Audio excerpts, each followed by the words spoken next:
Estamos de volta aqui com um papo de impacto com essa pessoa fantástica, um ex-aluno Unifage, um alumni Unifage, hoje advogado e presidente da subseção da OAB de Jaguariúna, Ordem dos Advogados do Brasil, Dr. Caio Vicenzotti.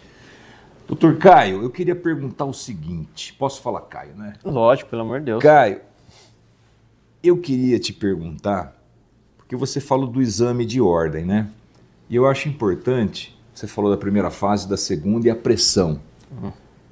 A pessoa que está em casa, às vezes, ela tem essa coisa, ou fazer um curso de direito, você é advogado, você o juiz, ou você promotor, ou você delegado, enfim. Ele tem várias expectativas.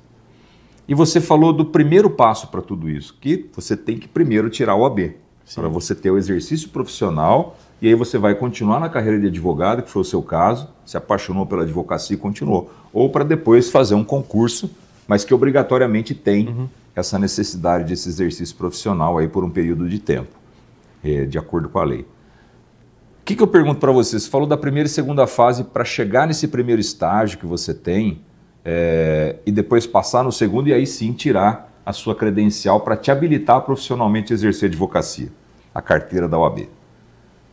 Como é que funciona a diferença entre a primeira e a segunda fase? Fala um pouquinho para o pessoal, como é que funciona isso? A primeira fase, o que é a primeira fase? É uma prova oral, certo. É uma prova escrita, é questão objetiva? A segunda fase é depois? Você faz uma vez só, pode fazer duas? Explica um pouquinho como é que está funcionando hoje o exame de ordem aí para os novos e futuros advogados. Hoje o exame da ordem, né, ele mudou um pouco as matérias da primeira fase, acho que mudou bastante da minha época que eu fiz, porque eu lembro que a gente tinha que focar bem na área de ética e estatuto, já eliminava 12 questões de 80. Então a primeira fase é composta por 80 questões objetivas, né? Salvo engano de A, são 4 opções, não me recordo agora mesmo, de coração não recordo. Mas então é uma primeira fase objetiva, uma segunda fase discursiva, né? A primeira fase, confesso que eu achei um pouco mais tranquila. Agora, a segunda fase que eu, na minha época, eu achei um pouco mais complicada. Hoje tem a opção de ter uma repescagem. Então, normalmente, ela é composta por 4 questões discursivas com A, B e C, e até D às vezes. Então, na verdade, são muito mais do que 4, né? E então, você tem que justificar porque você deu a resposta. Isso, tem que ser bem, apesar de ser discursiva, tem que ser bem objetiva no que pergunta. Se fala o que se pergunta e justifica ela. Tem a opção de usar o código, né? Praticamente está tudo no código. Se souber manusear bem o código, você vai saber ter uma classificação mínima que precisa. E a outra parte da discursiva, que é a outra metade da prova, é uma peça prática. Né? Uma área que você optou. Isso, no caso... Você opta por uma área, né? Opta por uma área... quero fazer penal, quero fazer civil, quero fazer trabalhista. Isso, civil, trabalhista, tributário, constitucional, administrativo, criminal. No caso, como eu fiz a civil... dentre todas o leque de petições que pode cair dentro da área escolhida, você vai ler lá o probleminha, como se fosse atender um cliente no escritório. Só que para mim falar isso hoje é diferente, né? Então falando para o aluno, eu não atendia cliente no escritório. Então era complicado por causa disso, eu não tinha vivência tão prática assim. Mas é um caso prático mesmo que você, como se estivesse atendendo um cliente por escrito, desenvolve a peça como se fosse uma ação inicial, ou uma defesa, ou um recurso, e manda bala, mas eu confesso que falar agora é muito mais fácil, muito mais, Nossa Senhora. É o famoso silogismo, a premissa maior, a premissa, premissa menor, maior e aí a conclusão. Mas para chegar nisso, naquele momento, com aquela pressão, sei lá, todo mundo fazendo, quantas pessoas na sala tem? A testa pingando aqui, ó. Se eu tivesse um baldinho lá no dia, acho que dava para torcer um paninho do lado, porque sabe aquela sensação que você fala, não posso perguntar, o cara, o responsável, o examinador está ali, não posso perguntar, tem que fazer. E eu confesso que na minha, como eu falo, eu tive bons mentores na minha vida e eu desenvolvi muito rápido o tema da minha peça, eu matei muito fácil a questão, era embargos de terceiro. Que legal! Que bacana. Só que sabe quando é muito fácil, você desconfia? Eu sou desse. Então, se tá muito fácil... É isso aí mesmo? Não é, então eu levei metade do tempo da prova. Acho que era 5 horas de prova, acho que deve ser o mesmo tempo hoje. Então, praticamente 2 horas, quase 2 horas e meia, procurando se não tinha outra coisa.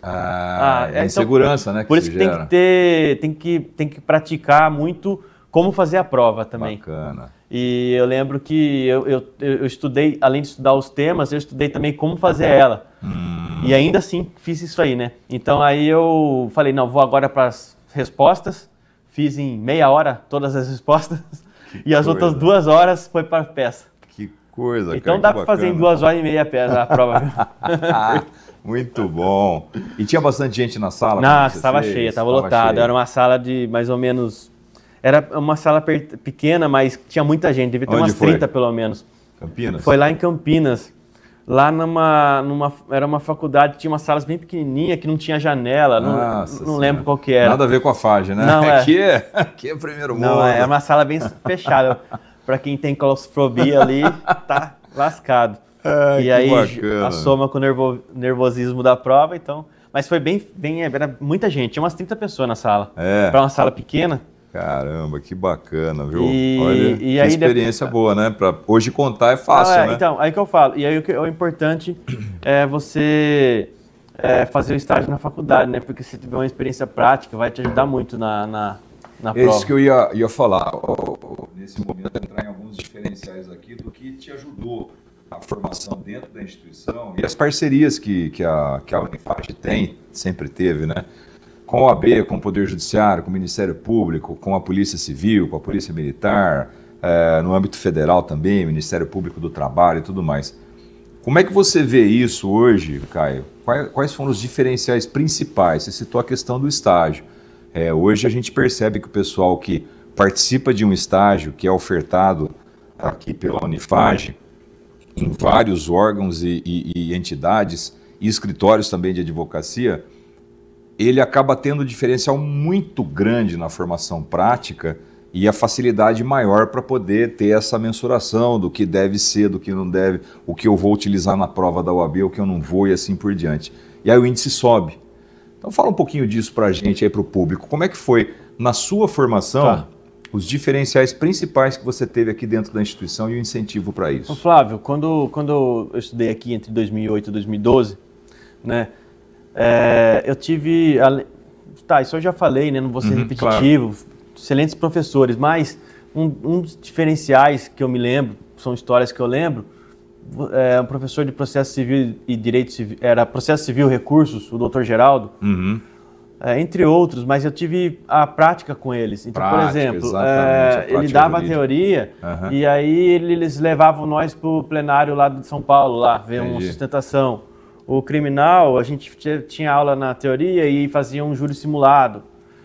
O professor de família, por isso que essas parcerias, parceria com o tribunal, tinha o projeto da paternidade responsável. Poxa, que bacana. Então, eu tentei puxar, assim, que a gente...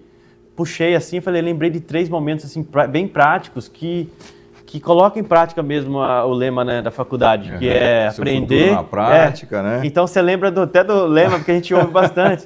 E é isso mesmo, porque essas 3 circunstâncias que eu apresentei são situações fáticas reais de pôr em prática o aprendizado e ver, né? Porque naquela época, até 2015, né, o processo era físico. Então, muitas vezes, quando o professor fala que instruiu uma inicial, aí colocou numa capa, aí os procedimentos de um processo, e aí depois um recurso ou um incidente que ajuda, você não sabe, você não consegue visualizar isso. Não dá para visualizar isso. Eu não sei como os alunos enfrentam hoje o digital, porque também não enxergam muito bem. É que tem a árvore, né? Exatamente. Mas é uma boa isso aí. Mas o processo físico eu não consegui enxergar ele.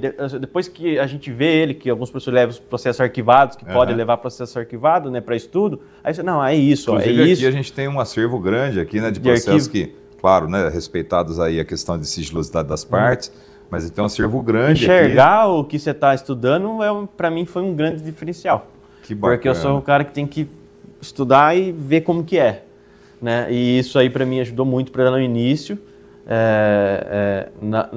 no meu trabalho pós-OAB, né?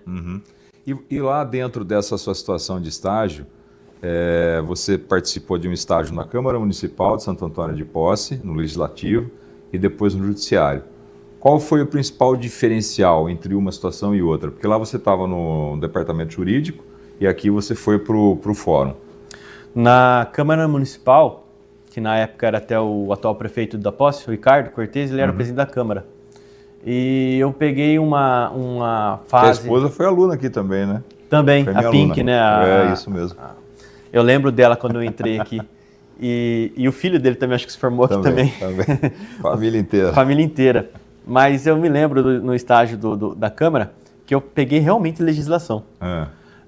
Um trabalho bem de estágio mesmo, que eu lembro até o que o Francisco Chico falava, faça o melhor furo, faça a melhor juntada. É uma juntadinha que você tem que fazer no furo. Não, faça o seu melhor furo, faça a sua melhor juntada, faça o que você está fazendo lá bem feito, que vai valer lá na frente. Então, lá na Câmara Municipal eu vi bastante legislação, eu passei pelo procedimento de digitalização dos livros para colocar no site da Câmara. Foi quando começou a digitalizar. Olha só. Então aí eu via... Isso foi que ano?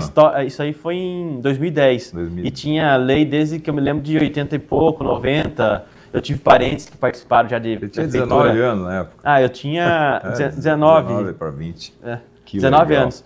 E aí teve parentes meus que foram vereadores, prefeitos, eu vi as leis da época deles e fui fazendo o site. E o grande diferencial do meu estágio no fórum foi aí sim a vivência prática mesmo. Você sair da faculdade sabendo onde que o processo entra, onde ele passa, o que é DAT, o que é RP, o que é a prateleira, não sei do que, da época do físico, você sabe onde o processo está, você mentaliza, ele está ali, ele está aqui. E na vivência de advogado, ajudou muito. E quando você estava estudando lá, primeiro dia de aula, o pessoal falava teoria geral do processo, e falava do processo, e aí você chegou e teve contato com o processo, né? Que nem você falou, tive contato com o processo de fato, né? Que na época era físico, hoje todo ele é digital, vai virar agora tudo eletrônico. Mas durante, né, até mais ou menos aí 10 anos, a gente só tinha processo físico, 10, 15 anos só tinha processo físico. Hoje ainda tem alguns, né, em algumas comarcas ainda, mas foi tudo digitalizado. Tem alguns estados que ainda tem. Como é que foi a sua sensação de pegar aquela coisa ali, aquele caderno, aquele monte de folha que está lá junto com os colchetes, com o grampo? Como é que é isso? Assim, a sensação foi, na minha cabeça, saiu aquela... não uma penumbra, mas juntou tudo, né? Isso. Você muda o mindset, né? Falar encaixou aqui. Isso, agora encaixou tudo. Encaixou tudo. Tudo fez sentido agora. Putz, que bacana. É uma sensação um pouco... É interessante, não sei muito como descrever, mas tudo fez sentido quando eu conheci. Porque, de fato, na faculdade, se você não vê o processo físico, às vezes fica um pouco no ar, aí você encaixa as peças. Muito bom. Foi assim para mim. Que legal. Pessoal, estamos aqui então com um papo muito legal, impactante, com uma pessoa que impacta aqui a nossa sociedade civil, que é o Dr. Caio Vicenzotti, presidente da nossa subseção da OAB de Jaguariúna. Um alumni, um ex-aluno Direito Unifage, a melhor da RMC, o melhor curso de Direito da RMC. Então, daqui a pouco voltamos aqui no Papo de Impacto.